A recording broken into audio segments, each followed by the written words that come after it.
Once upon a time, the jazz club was a mythic place that signified urban romance, free-loving hipsterism, and the Dionysian rites of the exotic black man.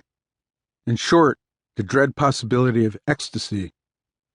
As a survivor of many nights in actual jazz clubs, I can testify that the image was only partly correct. Like most of the finer things in life, jazz is an acquired taste. As a suburban youth, I would often ride the bus up the New Jersey Turnpike through the industrial wasteland that must be crossed before the island of Manhattan is won. The combined sum of several weeks' allowance would be burning a hole in my pocket. After docking at the dependably sinister Port Authority terminal, I'd take the AA train to Waverly Place in the West Village, which by then had pretty much completed its transformation from Bohemia into Bohemia Land. Tourists nursed espressos at the Café WOR and the Café Bazaar. At Figaro's coffee shop on Bleecker and McDougal, I'd order a burger and listen to my heart pound as I watched the exquisite, joyless waitresses slink around the room in black leotards. An epigraph on the menu read, "Where the beat meet the elite." By the early 60s, jazz, having already been displaced as America's dance music of choice by rock and roll, was facing another crisis. College kids, after a brief flirtation with bop and cool jazz, had chosen folk music as their official enthusiasm. Unlike gnarly post-Barker jazz, guitar-based roots music was totally accessible and irony-free, and almost anyone could play it in some form. Moreover, the leftist anthems of the Depression were easily adapted to become the official music of the early civil rights movement.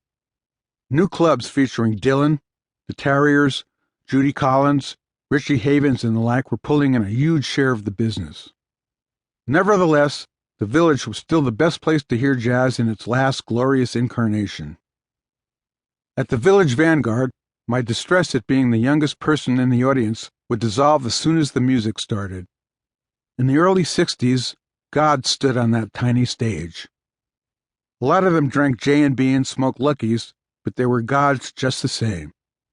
Miles Davis, Sonny Rollins, and John Coltrane were still youngish, fearless, and working at the summit of their creativity.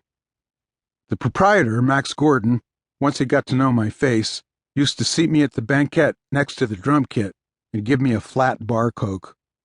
The cover charge was like $7. One of my favorites was bassist-composer Charles Mingus, who'd always bring along his demonic drummer, Danny Richmond.